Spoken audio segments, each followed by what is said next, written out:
ये कहानी है उस दिन की जब स्कूल से लौटते वक्त मेरी मुलाकात साक्षात भगवान से हो गई। अब भाई, भगवान ने सामने से ऑफर दिया कि बेटा, एक तरफ है बोर्ड एग्जाम में 750 में से 750 नंबर और दूसरी तरफ है 7.5 करोड़ रुपए। क्या चाहिए? अब आप ही बताओ, इसमें सोचने वाली क्या बात थी? एक सेकंड की देरी भी उन 7.5 करोड़ रुपयों की तौहीन होती। अरे भाई, जिसके पास 7.5 करोड़ हो वो पागलों की तरह एग्जाम सेंटर के धक्के क्यों खाएगा? लेकिन मैंने चुन लिए वो 750 नंबर। क्यों? क्योंकि एग्जाम से एक रात पहले मैंने इंटरनेट पर एक पोस्ट देखी थी। किसी ने पूछा था 7.5 करोड़ कैश या एग्जाम में टॉप, क्या चुनोगे? मैंने सोचा क्या फालतू सवाल है और कीबोर्ड उठा के पेल दिया। भाई, ये फालतू के ऑप्शन देने के बजाय पैसे दे दे। पर उस बंदे ने रिप्लाई किया, चुन के तो देख। मैंने मजाक में कह दिया कि आजकल डिग्री वालों की भीड़ लगी है। 7.5 करोड़ में तो मैं 10,000 ग्रेजुएट्स को अपनी नौकरी पर रख लूं। लेकिन अगर तुम गारंटी दो कि मैं टॉप करूंगा और मुझे कोई जादुई पावर मिलेगी तो मैं टॉप करना ही चुनूंगा। शर्त बस ये थी कि ये बात किसी को बतानी नहीं है, वरना जादू खत्म। मैंने भी कह दिया, डन है भाई। अगर सच हुआ तो खानदान की 18 पीढ़ियां कब्र से निकल के पटाखे फोड़ेंगी। अगले दिन जब एग्जाम हॉल में पेपर सामने आया तो भाई साहब, मेरी तो रूह काम गई। जैसे ही सवाल पर नजर पड़ी, जवाब दिमाग में पटाखे की तरह फूटने लगे। जो सवाल मुझे कभी समझ नहीं आए, उनके परफेक्ट आंसर मेरी आंखों के सामने तैर रहे थे। और तो और मेरी राइटिंग, जो पहले किसी कुत्ते की घसीट जैसी लगती थी, अब ऐसी हो गई जैसे किसी बड़े कलाकार ने नक्काशी की हो। मैंने फटाफट पेपर भरा और बाहर आ गया। चेक करने के लिए एक कागज पर लिखा, मैं बहुत हैंडसम हूँ। कसम से लिखावट देख के लगा कि बस इसी हुनर से मैं बड़ा नाम कमा लूंगा। शाम को मैथ का पेपर था। भाई, वहाँ तो जलवा ही अलग था। एक एक सवाल के 100 तरीके दिमाग में आ रहे थे। कुछ तो ऐसे फॉर्मूले थे जो शायद इस दुनिया के थे ही नहीं। एग्जाम खत्म हुआ तो बाहर मातम मचा था। बच्चे रो रहे थे कि भाई आखिरी सवाल तो आउट ऑफ सिलेबस था। पर मैं तो एक स्वैग वाली मुस्कान लिए वहाँ से निकल लिया। जब रिजल्ट आने वाला था, चेकिंग सेंटर में हड़कंप मच गया। वहाँ के हेड, हमारे चिन साहब, बड़े सख्त आदमी थे। तभी एक टीचर चिल्लाया, सर ये निबंध देखिए। चिन साहब ने जैसे ही पेपर देखा, उनकी आंखें फटी की फटी रह गई। उन्होंने कहा, भाई, अगर इस बच्चे ने कागज पर गंदगी भी फैलाई होती तो भी मैं इस राइटिंग के लिए इसे 20 नंबर दे देता। और जब मजमून पढ़ा तो उनके रोंगटे खड़े हो गए। सिर्फ 1000 शब्दों में उस लड़के ने पूरे देश का इतिहास भूगोल निचोड़ के रख दिया था। फिर आई मैथ की बारी। वहाँ तो और भी तगड़ा सीन हो गया। प्रोफेसर साहब सर खुजला रहे थे कि भाई आंसर तो सही है, पर ये तरीका कौन सा है? ये तो हमने आज तक नहीं पढ़ा। खैर, जब रिजल्ट आया तो तुम्हारा भाई पूरे देश में नंबर 1 था, पूरे 750 नंबर। मोहल्ले में आग लग गई। जो दोस्त मुझे बैक बेंचर और नालायक समझते थे, वो अब पैरों में गिर रहे थे। लेकिन सबसे ज्यादा हैरान तो वो बड़े बड़े प्रोफेसर थे, जिन्हें समझ नहीं आ रहा था कि मैंने वो मैथ के सवाल कैसे सॉल्व किए। मेरे घर के बाहर यूनिवर्सिटी वालों की लाइन लग गई। पापा तो खबर देख के चकरा गए। कहने लगे, अरे ओ भाग्यवान, देख टीवी पे किसी लुचवान ने टॉप किया है।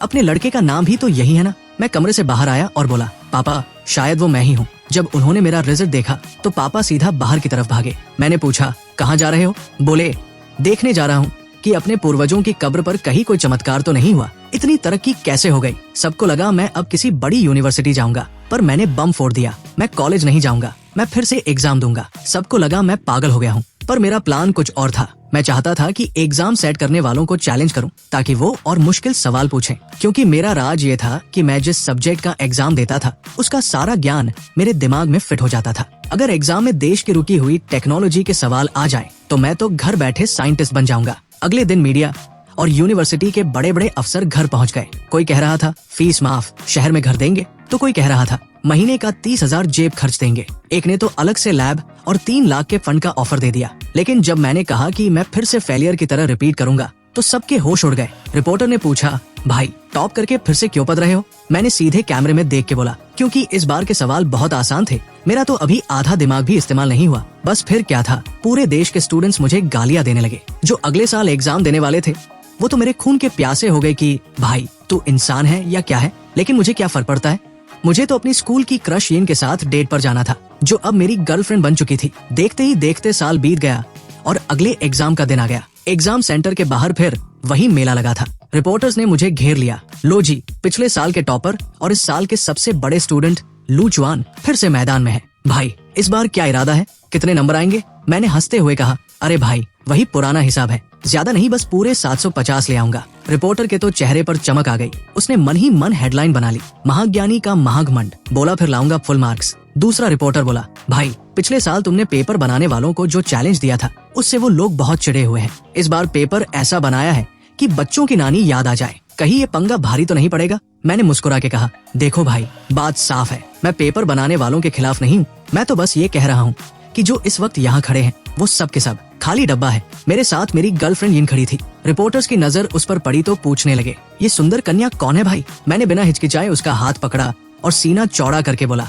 ये मेरी जान है, मेरी गर्लफ्रेंड। बस फिर क्या था, कैमरों की फ्लैश ऐसी चमकी जैसे दिवाली हो। उन्हें मसाला मिल गया था और मुझे पता था कि कल ये फोटो अखबारों में आग लगा देगी। खैर, एग्जाम शुरू हुआ। मेरा अंदाजा एकदम सही था। सवाल देखते ही जवाब खुद ब खुद दिमाग में छप रहे थे। इस बार मैंने अपनी लिखावट का स्टाइल बदल दिया, ऐसी हैंडराइटिंग की लोग देखते रह जाएं। क्लास में ड्यूटी दे रहे टीचर्स बार बार मेरे पास आकर देख रहे थे। उन्हें यकीन नहीं हो रहा था कि एक 19 साल का लड़का इतनी तेजी से और इतनी खूबसूरती से कैसे लिख सकता है। तभी पेपर सेट करने वालों का ब्रह्मास्त्र सामने आया। इस साल का सबसे मुश्किल सवाल था, हिंदी लिटरेचर के महान नॉवल का अगला हिस्सा लिखो, और वो भी कम से कम 600 शब्दों में। ये तो वही बात हो गई कि कोई आपसे कहे कि शोले फिल्म का अगला पार्ट अभी के अभी लिख के दिखाओ। बाकी बच्चे तो सिर पकड़ के बैठ गए, पर मैंने बिना सोचे पेन चलाना शुरू किया और देखते ही देखते पन्ने भर दिए। जब मैं टाइम से पहले पेपर जमा करके बाहर निकला तो बाकी छात्र मुझे ऐसे देख रहे थे जैसे मैं कोई दूसरे ग्रह का प्राणी हूँ। रिजल्ट आया तो फिर वही धमाका।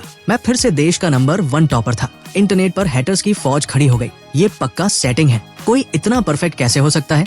इसका पेपर पब्लिक करो। सरकार ने भी आव देखा न ताव मेरा लिखा हुआ वो नॉवल का हिस्सा इंटरनेट पर डाल दिया। भाई साहब, जो कल तक मुझे गालियां दे रहे थे वो आज मेरे पैरों में गिर गए। बड़े बड़े विद्वान और कार बोलने लगे कि ये लड़का तो साक्षात सरस्वती का अवतार है। लिखावट ऐसी कि लोग बोले, अगर ये पुराने जमाने में होता तो राजा महाराजा इसे सोने के सिक्कों से तौल देते। तभी लिटरेचर अकादमी के बड़े बुजुर्ग मेरे घर पहुँचे। बोले, बेटा, तुमने जो लिखा है उसे पूरा करो, हम तुम्हें मुंह मांगी कीमत देंगे। मैंने उनकी हालत देखी और मान गया। मैंने उनके सामने ही कलम उठाई और पूरी कहानी ऐसी खत्म की कि सबकी आंखों में आंसू आ गए। उन्होंने 5 करोड़ रुपए में उसके राइट्स खरीद लिए, लेकिन मेरी एक शर्त थी। मैंने उन बुजुर्गों से कहा, सर, जरा पेपर सेट करने वालों को मेरा एक मैसेज दे देना। कह देना कि अगले साल का पेपर इतना मुश्किल बनाएं कि पत्थर को भी पसीना आ जाए। वो हैरान रह गए। अरे भाई, तू चाहता क्या है? तूने बोर्ड एग्जाम से क्या दुश्मनी पाल रखी है?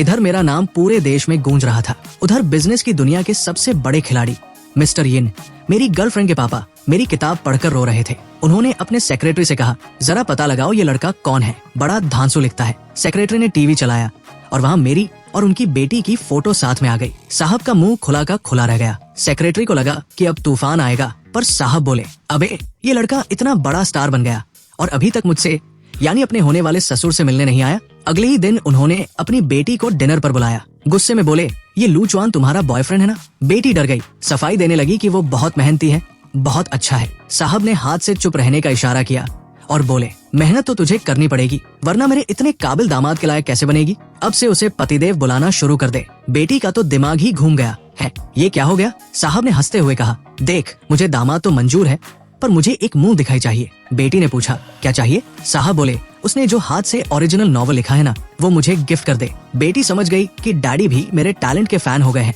उसने आकर मुझे ये बात बताई तो मैंने हंसते हुए उसे गले लगा लिया और कहा, अरे पगली, वो किताब तो मैंने तुम्हें पहले ही दे दी थी, अब वो तुम्हारी है। चाहे तुम अपने डैडी को दो या किसी और को, तुम्हारी और मेरी बराबरी है। तुम्हें मेरी इजाजत की जरूरत नहीं है। उसकी आंखों में खुशी के आंसू थे। अब हमारे बीच की सारी दीवारें गिर चुकी थी। वो कहते हैं ना कि जब किस्मत मेहरबान हो तो गधा भी पहलवान हो जाता है, पर यहाँ तो मैं खुद ही अपनी किस्मत लिख रहा था। जैसे ही मैं अपनी गर्लफ्रेंड यिन के साथ अपने होने वाले ससुर जी से मिलने पहुंचा, माहौल तो बढ़िया था, पर तभी ससुर जी ने गला साफ किया और बम फोड़ दिया। बेटा, सब तो ठीक है, पर तुम दोनों कोर्ट मैरिज कब कर रहे हो? भाई साहब, यिन बेचारी चाय पी रही थी, उसने सीधे ससुर जी के चेहरे पर कुल्ला कर दिया। वो बेचारी हक्का बक्का रह गई। पापा, अभी तो मैं खुद बिजी हूँ, अभी से शादी? मुझे पता था कि ससुर जी मुझसे इम्प्रेस है, पर ये नहीं पता था कि वो मुझे अपना दामाद बनाने के लिए इतने उतावले हैं। मैंने भी धीरे से कहा, अंकल, अभी तो हम सिर्फ 19 साल के हैं। ससुर जी ने अपना माथा पीटा। अरे हाँ, उम्र तो हुई नहीं, पर कोई बात नहीं, सगाई और दावत तो हो सकती है ना।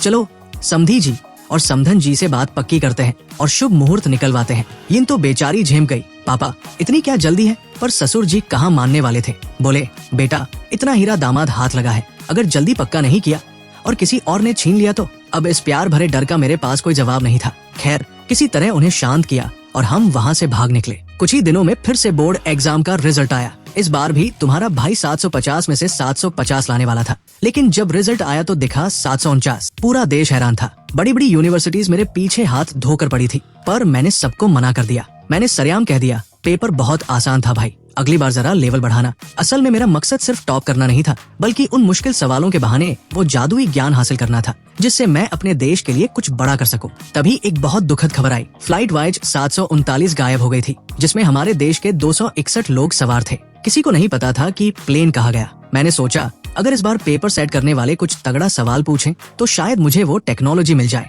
जिससे मैं उस प्लेन को ढूंढ सकूं। इधर सरकार ने भी मेरी बात मान ली। अगले साल के एग्जाम के लिए नए नियम आ गए। पेपर अब करंट अफेयर्स पर होगा और आंसर शीट की कोई लिमिट नहीं होगी, जितना मर्जी लिखो। एग्जाम हॉल में जब मैं पहुंचा तो बाकी स्टूडेंट्स मुझे ऐसे देख रहे थे जैसे मैं उनकी जान का दुश्मन हूँ। भाई, मेरी वजह से सबका पेपर मुश्किल जो हो गया था। खैर, पेपर हाथ में आया। हिंदी के पेपर में सवाल था, मुर्गियों की देखभाल कैसे करें। मैंने सोचा चलो ठीक है, लिख देंगे। लेकिन असली धमाका हुआ फिजिक्स के पेपर में। वहाँ एक सवाल था, अगर फ्लाइट वाइज 739 गिर गई है तो फिजिक्स के हिसाब से बताओ कि वो कहाँ गिरी होगी। ये एक एक्स्ट्रा सवाल था, पर इसे देखते ही मेरी बांछें खिल गई। जैसे ही मैंने पेन उठाया, मेरे दिमाग में जानकारी का सैलाब आ गया। मुझे ऐसी टेक्नोलॉजी पता चली जो इस दुनिया में अभी तक बनी ही नहीं थी, जैसे 20,000 मीटर गहरे समंदर में जाने वाली न्यूक्लियर पनडुब्बी बनाने का तरीका। मुझे समझ आ गया कि यही वो रास्ता है जिससे मैं उस प्लेन तक पहुंचूंगा। एग्जाम खत्म हुआ, रिजल्ट आया 749 नंबर। लोग मेरा मजाक उड़ाने लगे कि लो जी, हवा निकल गई, फुल मार्क्स नहीं आए। एक मशहूर रिपोर्टर बिन्नी मेरे घर इंटरव्यू लेने आई। उसने पूछा, क्या हुआ, इस बार तो आप फेल हो गए फुल मार्क्स लाने में। मैंने शांति से कहा, चेक करने वालों ने गलती की है। मेरा जवाब सही था, पर उन्होंने उसे परखा नहीं। जिस दिन मैं उस प्लेन का मलबा ढूंढूंगा, साबित हो जाएगा कि मेरा जवाब सही था। पूरा इंटरनेट मुझ पर हंस रहा था। सबको लगा मैं पागल हो गया हूँ, पर उन्हें नहीं पता था कि मेरे ससुर जी मिस्टर यिन पैसे वाले आदमी हैं। मैंने उनके साथ मिलकर अपनी कंपनी फ्यूचर टेक शुरू की। ससुर जी ने तो खुश होकर मुझे पूरी की पूरी बिल्डिंग गिफ्ट कर दी। मैंने ऐलान कर दिया कि हमारा पहला मिशन है उस गायब प्लेन को ढूंढना। 3 महीने के अंदर हमने एक ऐसी मशीन बनाई जो समंदर की असीमित गहराइयों में जा सकती थी। हमने उसका नाम रखा जल देवता। जब इसका टेस्ट शुरू हुआ तो इसकी स्पीड देख के इंजीनियर्स के होश उड़ गए। भाई, ये पनडुब्बी है या बुलेट ट्रेन? तभी गहराई में हमें एक सिग्नल मिला। कोई हमें स्कैन कर रहा था। पास ही में हमारे देश के 3 जंगी जहाज भी थे, उन्हें भी सिग्नल मिला। पता चला कि समंदर के नीचे एक विदेशी पनडुब्बी छिपी बैठी थी जो सोच रही थी कि हमारे रडार पुराने हैं और हमें पता नहीं चलेगा। पर हमारे जलदेवता ने उन्हें ऐसे घेरा कि उनकी सिट्टी पिट्टी गुम हो गई। विदेशी ऑफिसर चिल्लाने लगा, इन इंडियंस ने हमें कैसे ढूंढ लिया? पर मेरा ध्यान इन सब पर नहीं था। मेरा मिशन बड़ा था। हमने जलदेवता को दुनिया की सबसे गहरी खाई की तरफ मोड़ दिया। पूरा देश लाइव देख रहा था। सबकी सांसें थमी हुई थी। क्या हम उस प्लेन को ढूंढ पाएंगे? लाइव स्ट्रीम शुरू हुए अभी 10 मिनट भी नहीं हुए थे कि देखने वालों का आंकड़ा 50 लाख पार कर गया। जैसे ही जलदेवता के दरवाजे बंद हुए और वो समंदर की गहराइयों में उतरा, सबकी धड़कनें तेज हो गई। 8000 मीटर की गहराई पार करते ही वहाँ सन्नाटा था। जीव जंतु ना के बराबर थे। तभी स्क्रीन पर एक भयानक काला साया दिखा। तकरीबन 20 मीटर लंबी एक विशाल शार्क, जिसके दांत देखकर ही रूह कांप जाए। पूरे देश में खलबली मच गई। सिर्फ दुश्मन देश ही नहीं, हमारे नेवी के चीफ जनरल क्षु होंग को भी ऊपर से ऑर्डर मिल गया, अपनी पूरी ताकत झोंक दो। हमारा जलदेवता किसी भी कीमत पर दुश्मनों के हाथ नहीं लगना चाहिए। समंदर के नीचे मैं इन सब बातों से बेखबर था। मेरा ध्यान सिर्फ उस मलबे पर था और तभी कैमरे पर वो दिखा जो पूरी दुनिया ढूंढ रही थी। गायब हुई फ्लाइट वाइज 739 का मलबा। पूरा देश खुशी से झूम उठा। पर तभी एक अंदरूनी मैसेज आया, सावधान, समंदर की सतह पर विदेशी जंगी जहाज और पनडुब्बियां जमा हो गई है। वो जलदेवता को कब्जे में लेना चाहते हैं। हमारी नेवी उनसे लोहा ले रही है। लाइव चैट में लोग डर गए, क्या अब जंग होगी? जनरल गुस्से में थे।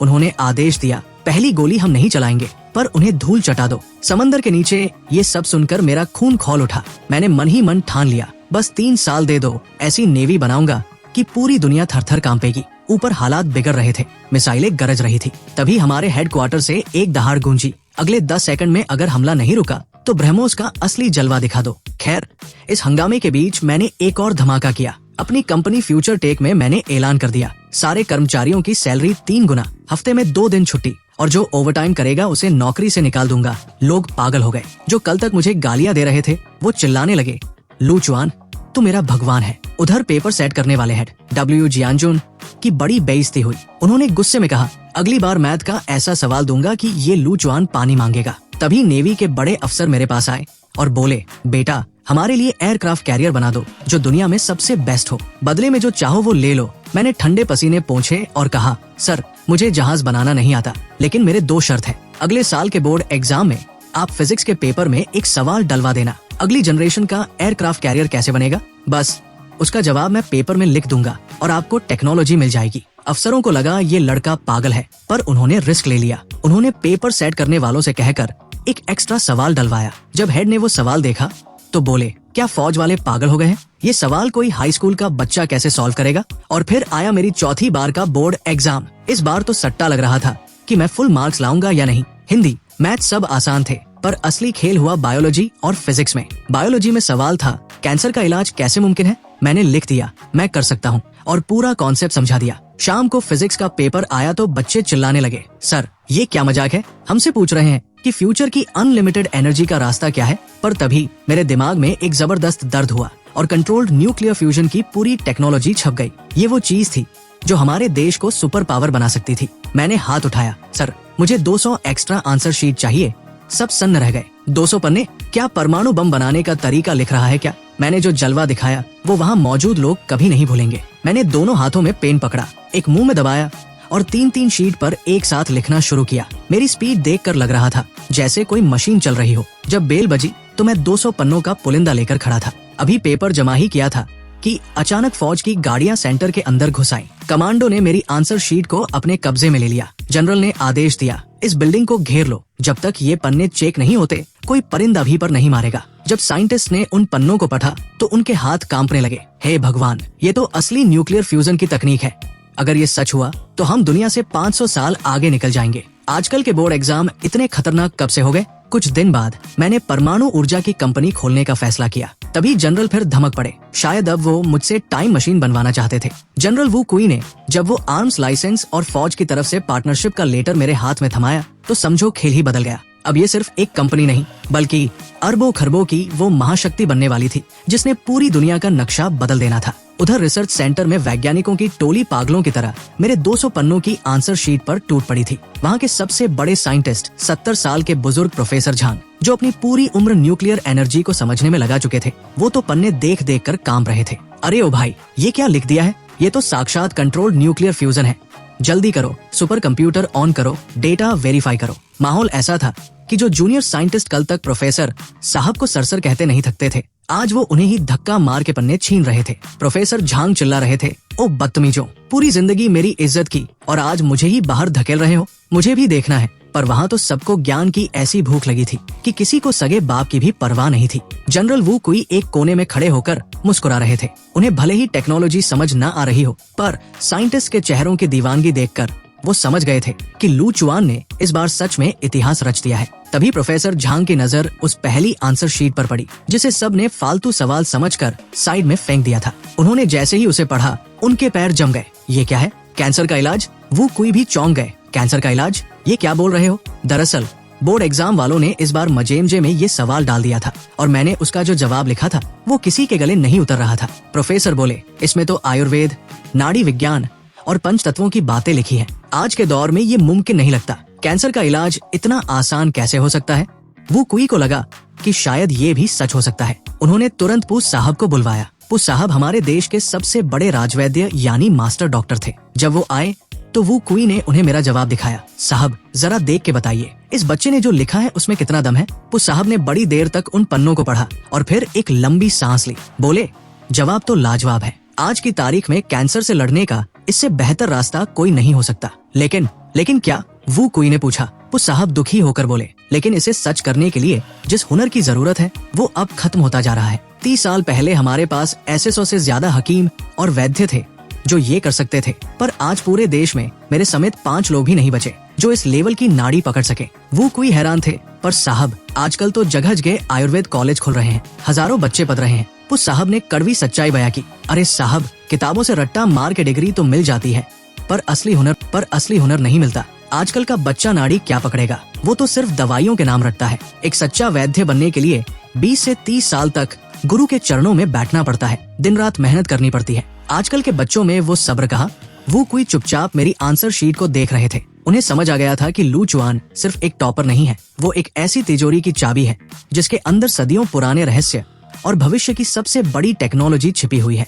उधर रिसर्च लैब के अंदर साइंटिस्ट्स अब भी आपस में भिड़ रहे थे और बाहर पूरी दुनिया इस बात का इंतजार कर रही थी कि क्या ये 19 साल का लड़का सच में दुनिया को कैंसर और ऊर्जा के संकट से आजाद करा पाएगा। पुस साहब की बातें सुनकर जनरल वू कुई का सिर चकरा गया। उन्हें अंदाजा भी नहीं था कि आयुर्वेद और यूनानी जैसी पुरानी पद्धतियों को सीखना आज के जमाने में लोहे के चने चबाने जैसा है। पुस साहब दुखी होकर बोले, साहब अगर किसी में टैलेंट होना तो भी उसे छोटा मोटा हकीम बनने में ही 20 साल लग जाते हैं, पर आज के लड़के उन्हें तो बस पैसा कमाना है, गाड़ियां लेनी है। इतना सब्र किसके पास है कि दशकों तक पुरानी किताबें चाटे और गुरु की घुड़कियां सहे। ऊपर से मुसीबत ये कि आजकल जड़ी बूटियां भी असली नहीं मिलती, कहीं मिलावट है तो कहीं समय से पहले काट ली गई फसल। असर कहाँ से होगा? पुस साहब ने हाथ झाड़ते हुए कहा, आजकल का आयुर्वेद तो बस नाम का रह गया है। लोग चेकअप एलोपैथी वाला कराते हैं और दवा आयुर्वेद की ढूंढते हैं। ये तो वही बात हुई कि बीमारी किसी और की और इलाज किसी और का। ऐसे में तो भगवान ही मालिक है। खैर, इधर दुनिया अपनी उलझनों में थी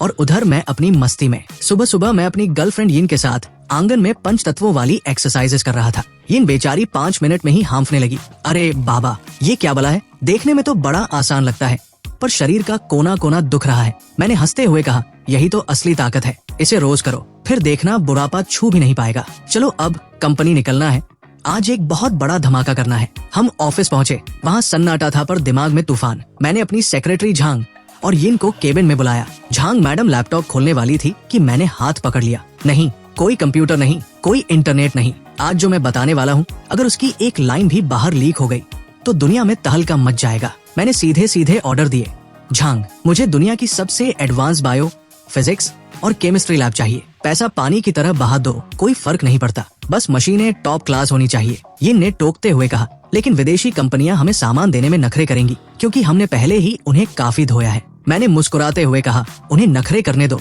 हम सीधे तरीके से नहीं तो टेढ़े तरीके से काम लेंगे। हम अपने पार्टनर्स के नाम पर सामान मंगवाएंगे और वैसे भी अब वक्त आ गया है कि सरकार को भी इस नाव में बिठा लिया जाए। अकेले फ्यूचर टेक इतना बड़ा बोझ नहीं उठा पाएगी। अगला प्रोजेक्ट था फ्यूचर एनर्जी, यानी न्यूक्लियर फ्यूजन से चलने वाली असीमित ऊर्जा। झांग मैडम के होश उड़ गए जब मैंने बताया कि इस प्रोजेक्ट की शुरुआती कीमत ही 1 ट्रिलियन से शुरू होगी। उन्होंने हकलाते हुए पूछा, साहब क्या बोल रहे हो? इतना पैसा तो किसी देश का बजट होता है। मैंने हंसते हुए कहा, मैडम ये तो बस शुरुआत है, जब ये मशीन चल जाएगी तो पैसे की वैल्यू रद्दी के बराबर हो जाएगी। जाओ और फ्यूचर एनर्जी के नाम से नई कंपनी रजिस्टर कराओ, और हाँ, लाइसेंस सिर्फ बिजली का नहीं, परमाणु ऊर्जा का होना चाहिए। झांग मैडम का तो जैसे सांस लेना ही बंद हो गया। उन्हें लग रहा था कि वो किसी साइंस फिक्शन फिल्म का हिस्सा बन गई है, पर मुझे पता था ये तो बस झांकी है, असली पिक्चर अभी बाकी है। अगर ये प्रोजेक्ट कामयाब हो गया तो हमारा देश सिर्फ दुनिया का राजा नहीं बनेगा, बल्कि हम सितारों तक पहुंचने का रास्ता खोल देंगे। अब बस इंतजार था अगले बोर्ड एग्जाम का,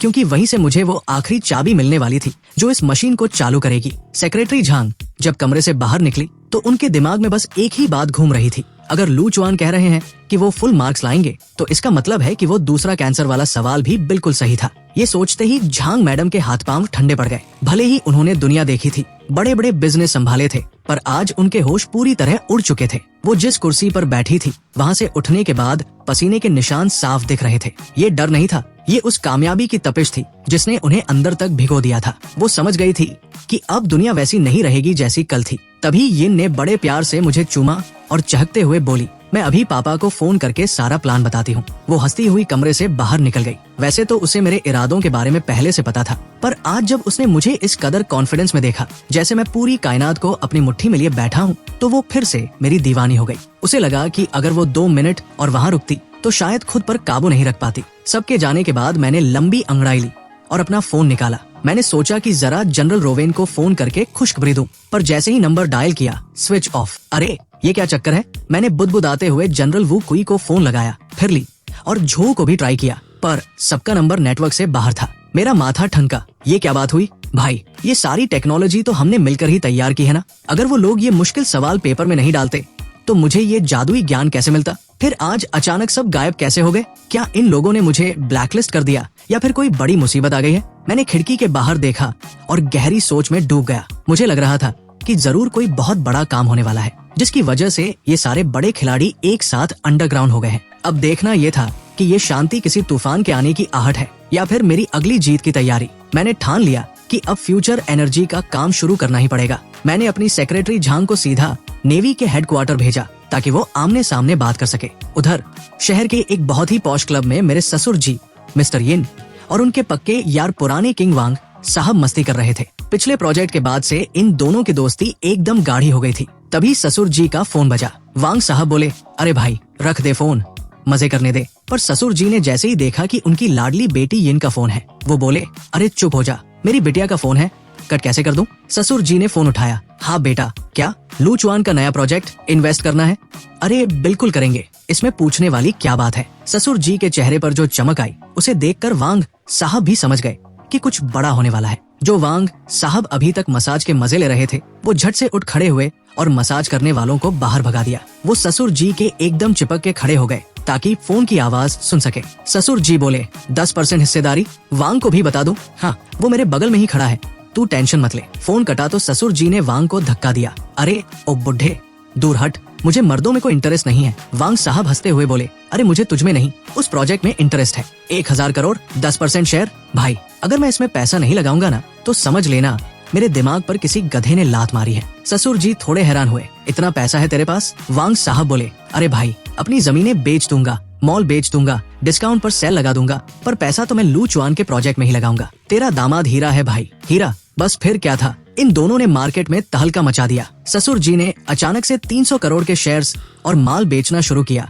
तो पूरे शेयर मार्केट में हड़कंप मच गया। लोग चिल्लाने लगे, अरे भाई ये यिन साहब क्या कर रहे हैं? कहीं कोई अंदर की खबर तो नहीं मिल गई? बेचारे छोटे इन्वेस्टर्स डर के मारे अपना माल बेचने लगे। बड़े बड़े बैंक वाले ससुर जी को फोन कर करके गालियां देने लगे कि भाई तूने हमें बर्बाद कर दिया। पर ससुर जी अपनी धुन में मस्त थे। उधर वांग साहब ने भी अपने मॉल्स और बिल्डिंग्स पर सेल लगा दी। बिल्डरों की चांदी हो गई, सब पैसा इकट्ठा करने में जुट गए। इधर बेचारी सेक्रेटरी झांग सरकारी दफ्तर पहुंची फ्यूचर एनर्जी का लाइसेंस लेने। वैसे तो हमारी कंपनी का नाम बड़ा था, सब इज्जत करते थे, तो काम फटाफट हो रहा था। पर जैसे ही फाइल चेक करने वाले क्लर्क ने पन्ना पलटा, उसके हाथ पांव फूल गए। फाइल पर लिखा था न्यूक्लियर एनर्जी, परमाणु ऊर्जा का प्रोडक्शन और सेल। बेचारा क्लर्क हकलाने लगा, मैडम ये क्या है? प्राइवेट कंपनी को परमाणु ऊर्जा का लाइसेंस? मेरी इतनी हिम्मत नहीं कि मैं इस पर मुहर लगा दूं। अगर कुछ ऊंच नीच हो गई तो मेरी नौकरी तो क्या, मेरी जान भी चली जाएगी। झांग मैडम मुस्कुराई और बोली, कोई बात नहीं, अपने साहब को बुलाओ। साहब आए, उन्होंने फाइल देखी और उनकी भी सिट्टी पिट्टी गुम हो गई। उन्होंने अपने ऊपर वाले साहब को बुलाया। आधे घंटे के अंदर वहाँ 7-8 बड़े बड़े अफसर जमा हो गए। जून का महीना था, ऐसी फुल पर चल रहा था, पर उन अफसरों के चेहरे से पसीने की बूंदें टपक रही थी। ऑफिस के बड़े साहब चेन वैनबिन अपना माथा पोंछते हुए सोच रहे थे कि अगर कोई और होता तो उसे धक्के मार के बाहर निकाल देता, पर ये तो फ्यूचर टेक वाले हैं। ये वो कंपनी है जिसने पूरी दुनिया को हिला रखा है। अब मना करे तो कैसे और हाँ करे तो कैसे? ये तो सीधे सीधे आग से खेलने वाली बात थी। चेन वैनबिन साहब गहरी सांस लेकर बोले, देखो झांग मैडम, फ्यूचर टेक अगर कोई नई कंपनी खोलती है तो हम उसे पूरा सपोर्ट करेंगे। आखिर हमारे शहर का नाम रोशन होगा, लोगों को नौकरियां मिलेंगी। लेकिन ये न्यूक्लियर एनर्जी वाला मामला, भाई ये मेरे बस की बात नहीं है। इसके लिए तो आपको ऊपर दिल्ली तक दौड़ लगानी पड़ेगी। झांग मैडम मुस्कुराई और बड़े आराम से बोली, अरे साहब इतनी जल्दी हार मत मानिए, पहले ये तो सुन लीजिए कि इस फ्यूचर एनर्जी प्रोजेक्ट में हम शुरुआती इन्वेस्टमेंट कितना कर रहे हैं। चेन साहब का दिल जोरों से धड़कने लगा। कितना? 1 लाख करोड़ रुपए। झांग मैडम ने बिना पलक झपकाए बोल दिया। आखिर जब ससुर जी और वांग साहब जैसे लोग पैसा लगा रहे हो तो वैल्यू तो बढ़नी ही थी। ये सुनते ही चेन साहब की कुर्सी जैसे हिल गई। एक तरफ तो ये बहुत बड़ा रिस्क था, पर दूसरी तरफ अगर ये प्रोजेक्ट कामयाब हो गया और 1 लाख करोड़ का इन्वेस्टमेंट उनके शहर में आ गया तो उनकी तरक्की को कोई रोक नहीं पाएगा। उन्होंने मन ही मन ठान लिया, भाड़ में जाए डर, एक बार कोशिश तो बनती है। चेन साहब तुरंत बोले, मैडम मैं सीधा इस पर मुहर तो नहीं लगा सकता, लेकिन मैं खुद ये फाइल लेकर दिल्ली जाऊंगा और ऊपर बड़े साहबों से बात करूंगा। झांग मैडम ने जाते जाते एक और बम फोड़ा, साहब एक बात और, हमारे इस प्रोजेक्ट में सिर्फ प्राइवेट पैसा नहीं है, बल्कि इंडियन नेवी भी हमारी पार्टनर बनने वाली है। ये सुनते ही चेन साहब की आंखों में चमक आ गई। अब तो मामला ही बदल गया था। फौज साथ है तो फिर डर किस बात का। उन्होंने झट से अपनी फाइल उठाई और सीधा हेडक्वार्टर की तरफ रवाना हो गए। उधर झांग मैडम सीधा नेवी के हेडक्वार्टर पहुंची जनरल रोवेन से मिलने, पर गेट पर ही संतरियों ने रोक दिया। मैडम अंदर जाना मना है, बड़े साहब लोग किसी बहुत सीक्रेट मिशन पर हैं, किसी से नहीं मिल सकते। झांग मैडम ने कहा, मैं फ्यूचर टेक से हूँ, मुझे लू चुआन ने भेजा है। लू चुआन का नाम सुनते ही संतरियों के कान खड़े हो गए। एक संतरी तुरंत अंदर भागा, दूसरा संतरी मुस्कुरा कर बोला, मैडम बुरा मत मानिएगा, साहब ने कहा था कि चाहे दुनिया इधर की उधर हो जाए, किसी से नहीं मिलना है, लेकिन अगर लू चुआन साहब का कोई काम हो तो उसे तुरंत अंदर बुलाना। थोड़ी ही देर में जनरल वू कुई खुद बाहर आए। वो मुझे देखते ही मुस्कुरा दिए, छोटा लू फिर से मिल गए। सच कहूँ तो पहली बार जब तुम मिले थे मुझे पता था तुम कुछ बड़ा करोगे, पर इतनी जल्दी यहाँ तक पहुँच जाओगे ये नहीं सोचा था। वो कोई साहब ने मुझे वो हथियार बनाने का लाइसेंस थमा दिया। मैं तो खुश हो गया। उन्होंने बताया तुम्हारे वो 200 पन्ने हमारे साइंटिस्ट ने देख लिए हैं। भले ही अभी पूरा टेस्ट नहीं हुआ है, पर सब कह रहे हैं कि तुमने हमारे देश के कम से कम 30 साल बचा लिए हैं, इसलिए ये लाइसेंस तुम्हारा हक है। तभी वो कोई साहब का फोन बजा। उधर से रोवेन साहब चिल्ला रहे थे, सर साइंटिस्ट ने हरी झंडी दे दी है। लू चुआन का फॉर्मूला एकदम सटीक है, लेकिन एक बड़ी दिक्कत है। वो कोई ने पूछा, क्या दिक्कत है? सर इस पूरे फॉर्मूले की जान है एक नया एलिमेंट जिसका नाम लू चुआन ने चुआन एलिमेंट रखा है। अगर ये एलिमेंट मिल गया तो हम कल ही न्यूक्लियर फ्यूजन शुरू कर सकते हैं। पर दिक्कत ये है कि पूरी दुनिया की पीरियोडिक टेबल में ऐसा कोई एलिमेंट है ही नहीं। वो कोई ने मेरी तरफ देखा, मैं बस मुस्कुरा दिया। उन्होंने फोन रखा और बोले, बेटा ये चुआन एलिमेंट क्या वाला है? मैंने तो आज तक इसका नाम नहीं सुना। मैंने हंसते हुए कहा, सर आपने नहीं सुना क्योंकि ये अभी इस दुनिया में है ही नहीं। ये कोई नेचुरल एलिमेंट नहीं है, इसे हमें खुद बनाना पड़ेगा और इसीलिए मैं अपनी नई कंपनी फ्यूचर एनर्जी शुरू कर रहा हूँ। मेरा पहला काम होगा इस चुआन एलिमेंट को लैब में तैयार करना। वो कोई साहब एकदम सन्न रह गए। उन्हें लगा कि ये लड़का या तो महाज्ञानी है या फिर पागल। एक नया एलिमेंट बनाना, ये तो फिल्मों वाली बात लग रही थी, पर जिस तरह से मैंने जलदेवता बनाया था उन्हें मुझ पर पूरा भरोसा था। उन्होंने मेरी आंखों में देखते हुए कहा, ठीक है बेटा तुम शुरू करो, पूरी फौज तुम्हारे पीछे खड़ी है। वो कोई साहब के चेहरे पर मुझे पता था कुछ ऐसा ही होगा वाले भाव थे, पर उनका दिमाग आयरन मैन जैसी फिल्मों तक नहीं पहुँच पाया। उन्हें बस इतना समझ आ रहा था कि मामला जितना पेचीदा है, कामयाब होने पर फायदा उतना ही धाकड़ होगा। वो बोले, फिर देर किस बात की है? मैंने हाथ फैलाते हुए कहा, देर मेरी तरफ से नहीं है सर, सिस्टम की तरफ से है। पहली बात तो लाइसेंस और कागजी कार्रवाई। आप तो जानते ही हैं कि अपने देश में प्राइवेट कंपनी को न्यूक्लियर पावर का कंट्रोल देना कितनी बड़ी बात है। हमने अर्जी तो डाल दी है, पर पता नहीं पास होगी या नहीं। और दूसरी बात, हमें बहुत सारा हाईटेक सामान और रॉ मटेरियल खरीदना पड़ेगा। वो कोई साहब ने हाथ हवा में लहराया और बोले, बस इतनी सी बात? बेटा ये सब मैं संभालूंगा। अगर तुम्हारी बात सच है तो तुम्हें पीछे मुड़ने की जरूरत नहीं है। पूरा देश तुम्हारे पीछे ढाल बनकर खड़ा होगा। तुम बस आगे बढ़ो, आंधी तूफान रोकने का काम हमारा है। मैंने मुस्कुराते हुए कहा, सर आपकी इसी बात का भरोसा था। फिर मैंने मुद्दे की बात छेड़ी, वैसे सर क्या नेवी या फौज हमारी कंपनी फ्यूचर एनर्जी में पार्टनर बनना चाहेगी? वो कोई साहब एकदम से मान गए, बिल्कुल, तुम नहीं कहते तो भी मैं यही ऑफर देने वाला था।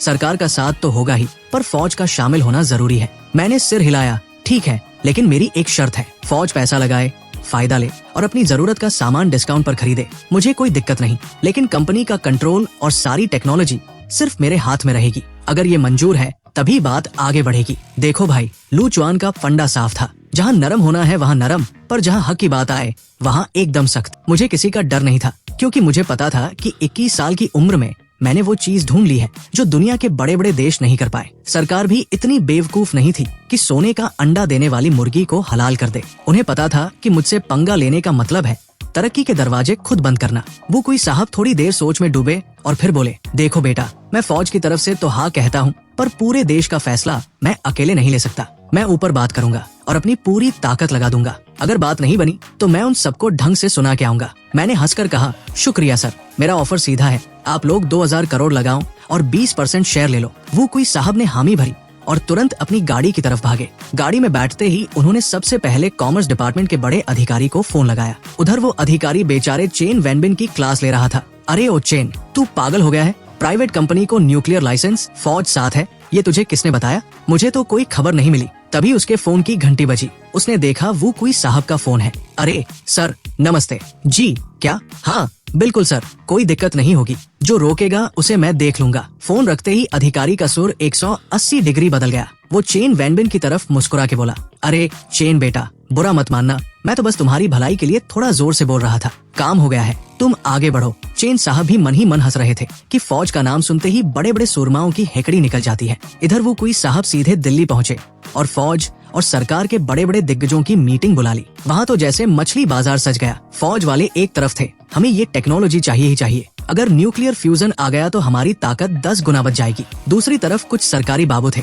अरे भाई ये सब हवा हवाई बातें हैं, एक लड़के के चक्कर में 2000 करोड़ फूंक दोगे, इतना पैसा कहाँ से आएगा? क्या ये मुमकिन भी है? बहस इतनी बढ़ गई कि लोग एक दूसरे पर चिल्लाने लगे। फौज वाले बोले, तुम लोगों को बस पैसा बचाना आता है, देश की सुरक्षा नहीं दिखती। बाबू लोग बोले, अरे भाई पैसा क्या पेड़ पर उगता है?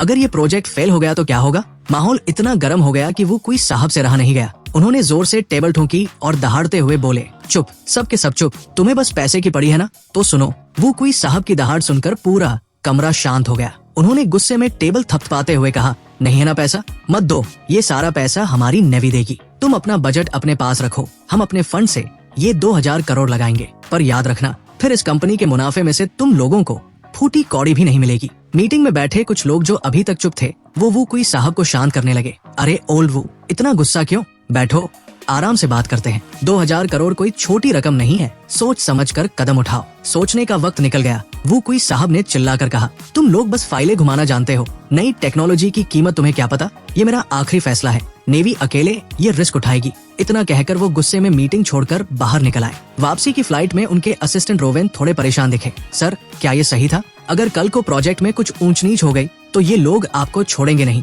वो कोई साहब ठहाका मारकर हंसे। अरे रोवेन, ये सब बस कंजूस मक्खी चूस है। इन्हें लग रहा है कि मैं इनका पैसा बर्बाद कर रहा हूँ, पर मुझे यकीन है एक बार ये प्रोजेक्ट कामयाब हो गया ना तो यही लोग कटोरा लेकर हमारे पास आएंगे कि साहब थोड़ा पैसा हमें भी दे दो। तब मैं देखूंगा कि इन्हें भाव देना है या नहीं। अगली सुबह मैं ऑफिस पहुंचा ही था कि वो कोई साहब अपनी पूरी टीम और कॉन्ट्रैक्ट लेकर हाजिर हो गए। 70 साल की उम्र में भी वो ऐसे चमक रहे थे जैसे 15 साल छोटे हो गए हों। उन्होंने फाइल टेबल पर रखी और बोले, बेटा काम पक्का हो गया, ये लो, सरकार और फौज दोनों की मुहर लगी है, अब कोई टेंशन नहीं। मैंने मुस्कुराते हुए कॉन्ट्रैक्ट देखा। वैसे तो वो कोई साहब के रहते कोई दिक्कत नहीं थी, पर मुझे पता था कि दुनिया बड़ी जालिम है। कल को अगर वो नहीं रहे तो ये कागज के टुकड़े बदलने में लोग देर नहीं लगाएंगे। इसलिए मैंने मन ही मन ठान लिया कि चुआन एलिमेंट का असली राज सिर्फ मेरे पास रहेगा। ये मेरा वो इक्का था जो वक्त आने पर बाजी पलट सकता था। मैंने कहा, सर इतनी जल्दी क्या है, अभी हमारे 2 और पार्टनर आने बाकी है। वो कोई साहब चौंके, तेरा ससुर और वो वांग? फिर वो हंसकर बोले, वांग अच्छा आदमी है, पुराने फौजी खानदान से है, उसकी बीवी भी नेवी में थी, चलो उनके आने पर ही साइन करेंगे। उनकी बात सुनकर मुझे समझ आया कि वांग साहब की पहुंच काफी ऊपर तक है। शायद इसीलिए जलदेवता के बाद भी मुझे किसी ने परेशान नहीं किया। वांग साहब जैसे लोग मेरे लिए कवच का काम कर रहे थे। करीब 15 मिनट बाद ससुर जी और वांग साहब भी हाफते हुए पहुंचे। वांग साहब तो वो कोई साहब को वहां देखकर दंग रह गए। जब उन्हें पता चला कि नेवी अकेले 2000 करोड़ लगा रही है तो उन्होंने बिना कुछ पूछे तुरंत साइन कर दिए। उन्होंने कहा, भाई जब फौज साथ है तो पूछना क्या, बस बताओ पैसा कहाँ भेजना है। साइन होने के बाद मैंने उन्हें असली धमाका सुनाया। दोस्तों, हमारा ये नया प्रोजेक्ट है, कंट्रोल्ड न्यूक्लियर फ्यूजन यानी असीमित बिजली। ये सुनते ही वांग साहब का पेन हाथ से गिर गया। क्या न्यूक्लियर फ्यूजन? भाई क्या मैं अभी भी पीछे हट सकता हूँ? उन्होंने मजाक में कहा, पर उनके चेहरे पर हैरानी साफ थी। मैंने उन्हें सामान की एक लंबी लिस्ट थमाई और कहा, अंकल फ्यूचर टेक ने विदेशी कंपनियों की नाक में दम कर रखा है, इसलिए अगर हम अपने नाम से मशीनें मंगवाएंगे तो वो लोग रोड़ा अटकाएंगे। आप अपनी कंपनियों के नाम से दुनिया के सबसे एडवांस क्वांटम कोलाइडर्स मंगवाओ। कम से कम 10 मशीनें चाहिए और वो भी सुपर फास्ट स्पीड में। किसी को कानों कान खबर नहीं होनी चाहिए कि ये सामान मेरे पास आ रहा है। वांग साहब और ससुर जी ने जोश में सिर हिलाया।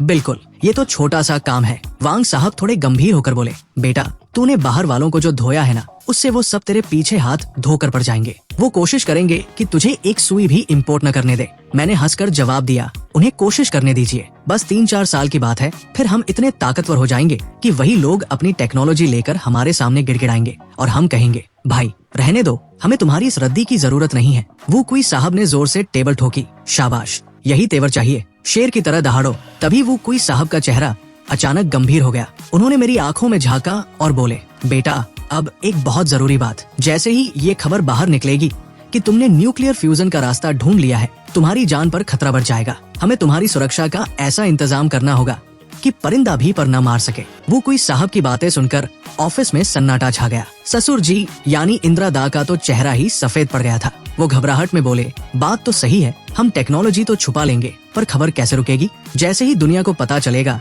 कि लू चुआन ने सूरज को मुट्ठी में कर लिया है, हर देश, हर बड़ी ताकत इसके पीछे हाथ धोकर पड़ जाएगी। वांग साहब ने बात आगे बढ़ाते हुए कहा, हकीकत की दुनिया फिल्मों से कहीं ज्यादा काली है बेटा। सिर्फ दुश्मन देश ही नहीं, बल्कि वो देश भी तुम्हारे पीछे पड़ जाएंगे जो तेल और गैस बेचकर अमीर बने हैं, क्योंकि तुम्हारी इस खोज से उनका धंधा रातों रात चौपट हो जाएगा। कोई भी नहीं चाहेगा कि हमारा देश इतना ताकतवर बने। वो तुम्हें पाना चाहेंगे और अगर पा नहीं सके तो वांग साहब ने गले पर हाथ फेरते हुए इशारा किया, वो तुम्हें खत्म करने की कोशिश करेंगे। वो कोई साहब ने टेबल पर हाथ मारा और बोले, इसीलिए तुम्हारी सुरक्षा अब नेशनल मुद्दा है। मैं आज से ही तुम्हारे लिए फौज के 2 खास दस्ते तैनात कर रहा हूँ। 24 घंटे तुम्हारे साथ साई की तरह जवान रहेंगे। यही नहीं, एक पूरी बटालियन तुम्हारे घर और ऑफिस के इर्द गिर्द तैनात रहेगी। वो तुम्हें दिखेंगे नहीं, पर उनकी नजर परिंदे के पर भी होगी। मैं तो सुनकर ही दंग रह गया। सर, ये कुछ ज्यादा नहीं हो गया? मतलब 24 घंटे सुरक्षा, थोड़ी प्राइवेसी भी तो चाहिए भाई। ये तो बहुत अनकंफर्टेबल हो जाएगा। वो कोई साहब चाय का घूंट भरते हुए मुस्कुराए और बोले,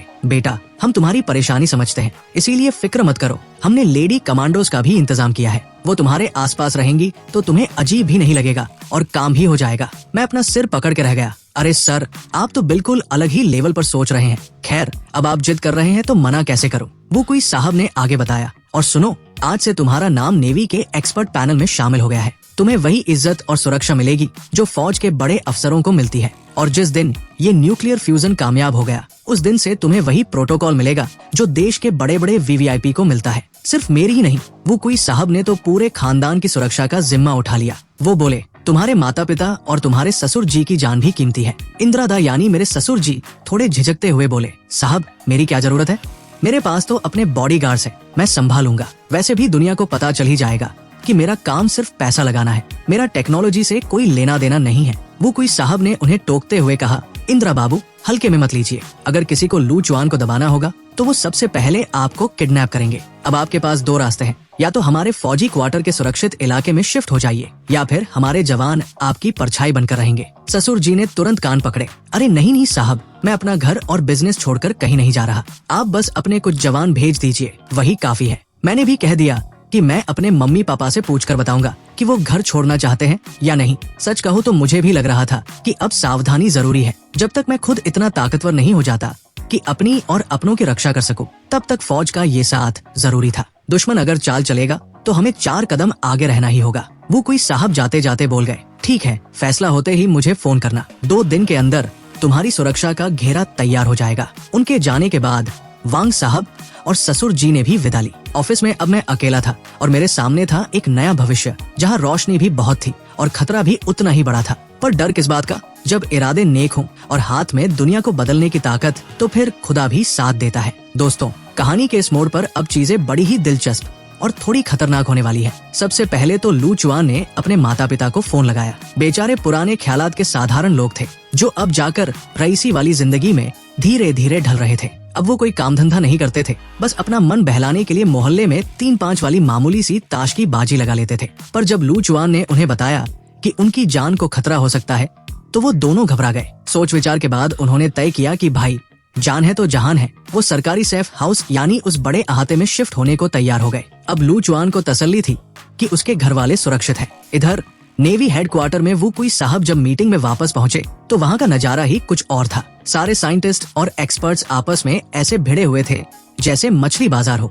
वो कोई ने जैसे ही खबर सुनाई कि भाई कॉन्ट्रैक्ट साइन हो गया है और चुआन एलिमेंट बस आने ही वाला है, तो वहाँ सन्नाटा छा गया। फिर तो जैसे तालियों की गड़गड़ाहट गूंज उठी। साइंटिस्ट बोले, वाह, लू चुआन ने तो कमाल कर दिया। उसने इस नए एलिमेंट का नाम भी खुद पर ही रखा है। इसे कहते हैं असली टैलेंट। हम जैसे बूढ़े तो अब रिटायरमेंट की तैयारी करें, क्योंकि आने वाला वक्त इसी लड़के का है। सब एक्साइटेड थे कि अगर ये कंट्रोल्ड न्यूक्लियर फ्यूजन यानी नियंत्रित परमाणु संलयन कामयाब हो गया तो विज्ञान की दुनिया ही बदल जाएगी। वो कोई साहब ने अपनी मासूमियत में एक सवाल पूछ लिया, साहब, ये बताओ कि अगर ये मिल गया तो क्या हमारी पनडुब्बियों और जहाजों की फ्यूल की समस्या खत्म हो जाएगी? ये सुनकर एक बूढ़े साइंटिस्ट ने तो अपना सिर ही पकड़ लिया। बोले, अरे वो साहब, आप कैसी बातें कर रहे हैं?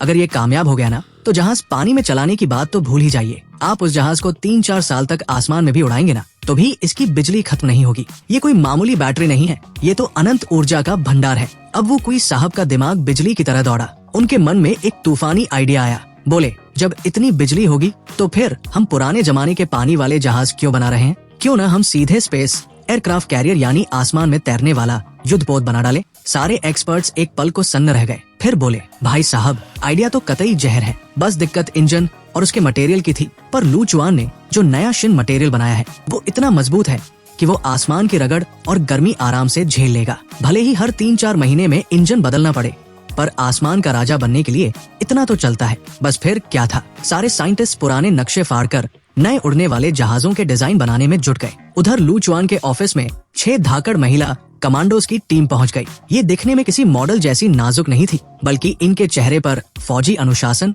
और गजब की चमक थी। उन्होंने आते ही कड़क आवाज में सैल्यूट किया। जय हिंद सर, हम आपकी सुरक्षा के लिए हाजिर हैं। लू चुआन थोड़ा सक्का गया, बोला, अरे भाई मुझे सर मत बोलो, मैं कोई अफसर नहीं हूँ। कमांडो ने सीधा जवाब दिया, रिपोर्ट सर, हमारे लिए आप हमारा मिशन है और आप ही हमारे अफसर हैं। हार मानकर लू चुआन ने कहा, ठीक है भाई, पर बाहर दुनिया के सामने तुम मेरी पर्सनल असिस्टेंट बनकर रहोगी। अब हालत ये थी कि लू चुआन और उसकी मंगेतर यिन के साथ हर वक्त ये 6 साय रहते थे। बाथरूम के बाहर भी पहरा और रात को सोते वक्त भी कमरे के बाहर कड़क ड्यूटी। लू चुआन को शुरू में तो बड़ी झिझक हुई कि भाई अब अपनी मंगेतर के साथ थोड़ा रोमांस भी नहीं कर पाऊंगा क्या, पर धीरे धीरे उसे इस वीआईपी सुरक्षा की आदत पड़ गई। अगले 7 दिनों में लू चुआन ने अपनी दौलत का ऐसा जलवा दिखाया कि पूरी दुनिया देखती रह गई। कहते हैं ना कि जो काम प्यार से नहीं होता वो पैसे से हो जाता है। लैब बनाने में टाइम लग रहा था तो उसने सीधे करोड़ों खर्च करके चलती फिल्मी लैब ही खरीद ली। जो मशीनें विदेशी कंपनियां देने में नखरे कर रही थी, उन्हें डबल कीमत देकर सेकंड हैंड ही सही पर मंगवा लिया। आखिरकार वो दिन आ गया। फ्यूचर एनर्जी की पहली लैब में 10 बड़ी बड़ी क्वांटम कोलाइडर मशीनें तैयार खड़ी थी। दरवाजा अंदर से बंद था और बाहर सेक्रेटरी झांग और कमांडोज का कड़ा पहरा था। लू चुआन अब इतिहास रचने के बिल्कुल करीब था। बड़े से लैब के अंदर सन्नाटा पसरा हुआ था। बाहर फौज के 2-2 दस्ते तैनात थे, लेकिन अंदर सिर्फ मैं और यिन थे। मैंने यिन की तरफ देखा और कहा, यिन तुम भी बाहर जाकर इंतजार करो, इस काम में बहुत वक्त लगेगा और थोड़ा खतरा भी हो सकता है। यिन ने मुस्कुराते हुए सिर हिलाया और मना कर दिया, नहीं, मैं यही तुम्हारे साथ रहूंगी, तुम फिक्र मत करो, मैं तुम्हें डिस्टर्ब नहीं करूंगी। बस जब तुम थक जाओगे तो मैं तुम्हारे कंधे दबा दूंगी, पैरों की मालिश कर दूंगी और तुम्हारा पसीना पोंछ दूंगी। जहाँ तुम हो वही मैं हूँ। मैंने प्यार से उसे गले लगा लिया और उसके माथे को चूमते हुए कहा, तो फिर तैयार हो जाओ। आने वाले कुछ दिन शायद मैं तुम्हें ठीक से वक्त न दे पाऊँ, क्योंकि ये काम ऐसा है जिसमें जरा सी भी चूक की कोई गुंजाइश नहीं है। यिन बस मुझे निहारती रही जैसे उसे दुनिया की और कोई चीज चाहिए ही नहीं। अब काम शुरू हुआ। सबसे पहले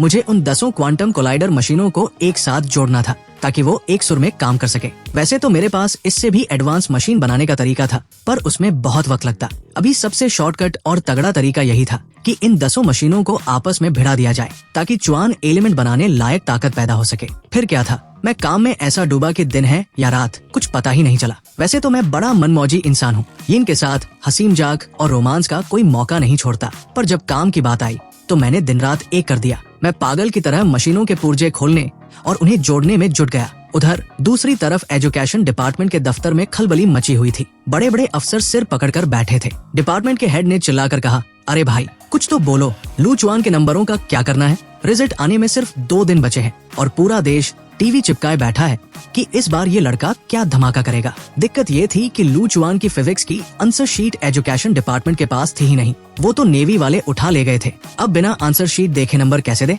अगर 0 दिया तो लू चुआन जैसा बंदा हमें कच्चा चबा जाएगा और जनता सड़कों पर उतर आएगी। अगर अंदाजे से नंबर दिए तो ये कानूनन गलत था। एक अफसर बोला, 298 नंबर दे दे क्या? पिछले रिकॉर्ड के हिसाब से इतना तो वो ले ही आएगा। हेड ने डांटा, पागल हो गए हो? अगर लू चुआन ने कह दिया कि मेरे पूरे नंबर थे और आंसर शीट दिखाने की जिद कर दी तो हम क्या दिखाएंगे? खाली हाथ? आखिरकार तय हुआ कि 2 अफसरों को नेवी हेडक्वार्टर भेजा जाए ताकि वो आंसर शीट वापस ला सके। बेचारे 2 बूढ़े अफसर, एक महिला और एक पुरुष, थरथर कांपते हुए नेवी के गेट पर पहुंचे। संतरियों ने उन्हें रोका तो उन्होंने रोते रोते अपनी मजबूरी बताई। खबर अंदर वो कोई साहब तक पहुंची। साइंटिस्ट तो भड़क गए, क्या आंसर शीट वापस चाहिए? इन्हें पता भी है कि उस कागज पर जो लिखा है वो देश की सबसे टॉप सीक्रेट है, हम उसे बाहर नहीं जाने देंगे। वो कोई साहब ने बीच का रास्ता निकाला। उन्होंने कहा, ठीक है, आंसर शीट नहीं देंगे पर नंबर तो देने पड़ेंगे। आप लोग देश के सबसे बड़े साइंटिस्ट हो, क्या आपसे 12th क्लास के सवाल हल नहीं होंगे? आप खुद पेपर सॉल्व करो और लू चुआन की शीट से मिला लो,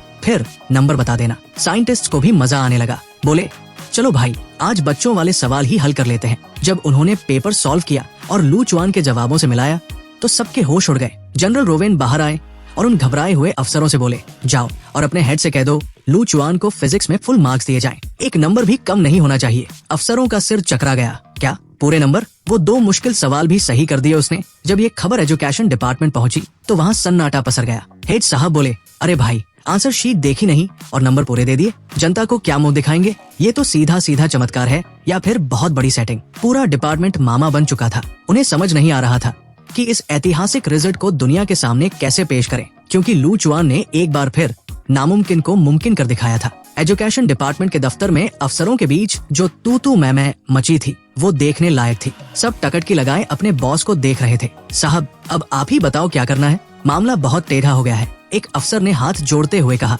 बॉस मन ही मन उन्हें गालियां दे रहे थे। वो सोच रहे थे, साले सब के सब पुराने खिलाड़ी हैं, खुद जिम्मेदारी नहीं लेना चाहते और सारा ठीकरा मेरे सिर फोड़ना चाहते हैं। अगर कल को कोई लफड़ा हुआ तो बलि का बकरा तो मैं ही बनूंगा ना। मैं क्या इतना बेवकूफ दिखता हूँ? खैर, उन्होंने गला साफ किया और बोले, देखो भाई, सबको यहाँ रायमश्वेरा करने के लिए बुलाया है, मेरी आरती उतारने के लिए नहीं। पर फिर भी मेरी निजी राय यही है कि फौज वालों की बात मान लो, चुपचाप फुल मार्क्स चढ़ा दो, वरना नेवी वाले हमें चैन से जीने नहीं देंगे। वक्त पंख लगाकर उड़ गया और देखते ही देखते वो दिन आ गया जिसका सबको इंतजार था, रिजल्ट का दिन। आज के दिन सिर्फ स्टूडेंट्स और माँ बाप ही नहीं, बल्कि इंटरनेट के वो सट्टेबाज भी अपनी सांसें थामे बैठे थे, जिन्होंने लू चुआन के नंबरों पर दाव लगाया था। पर आज उन सट्टेबाजों की हालत पतली थी। एक व्हाट्सएप ग्रुप में तो रोना धोना शुरू हो गया था। एक सट्टेबाज ने मैसेज किया, भाई मैं तो 18वीं मंजिल की छत पर खड़ा हूँ, यहाँ से नजारा तो अच्छा है पर हवा बहुत ठंडी लग रही है। दूसरा बोला, 18वीं? भाई मैं तो 52वीं मंजिल पर बैठा हूँ, कूदने की तैयारी में। तभी एक तीसरा बोला, अबे मैं तो अपने गांव के 3 मंजिला मकान की छत पर हूँ, क्योंकि अपनी औकात इतनी ही है। मैंने लू चुआन के फुल मार्क्स पर 3 करोड़ रुपए लगाए थे, पर इस बार जैसे सवाल आए हैं, मुझे लग रहा है मैं तो गया। तभी कुछ होशियार सट्टेबाज मजे लेने लगे। अरे ओ पागलों, तुम्हें क्या लगा था? क्या लू चुआन हर बार चमत्कार करेगा? माना उसने जलदेवता बनाया, माना वो करोड़पति है, पर सरकारी बाबू उसे हर बार थोड़ी ना जीतने देंगे। हमने तो पहले ही कहा था कि फुल मार्क्स पर पैसा मत लगाओ, पर तुम लोग तो अपनी ही धुन में थे। नेटवर्क जाम था, सब अपनी अपनी स्क्रीन से चिपके थे और जैसे ही लू चुआन का रिजल्ट खुला, पूरे इंटरनेट पर जैसे भूकंप आ गया। ओ तेरी की, फुल मार्क्स? भाई ये सच है या मैं कोई सपना देख रहा हूँ? लोग पागलों की तरह चिल्लाने लगे। अरे ओ भाग्यवान, जरा एक थप्पड़ मारना मुझे, मैं जाग तो रहा हूँ ना। लू चुआन ने फिर से पूरे नंबर ले लिए, लेकिन जैसे ही ये खबर ठंडी हुई, लोगों का दिमाग चकराने लगा। इंटरनेट पर बहस छिड़ गई। अबे ये कैसे मुमकिन है? दुनिया के किसी भी साल के पेपर में फुल मार्क्स आ सकते हैं, पर इस साल नहीं। भाई क्या तुम्हें पता भी है कि कैंसर का इलाज क्या होता है?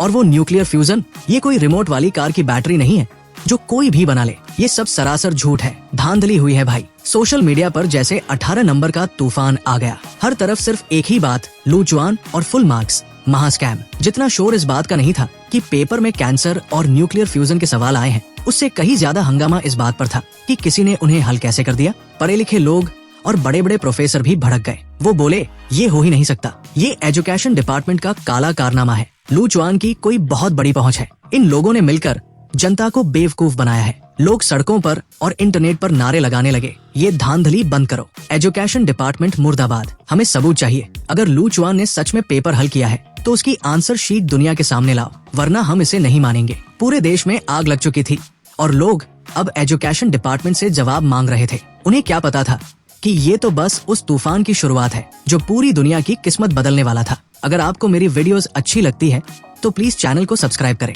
मिलेंगे अगली वीडियो में।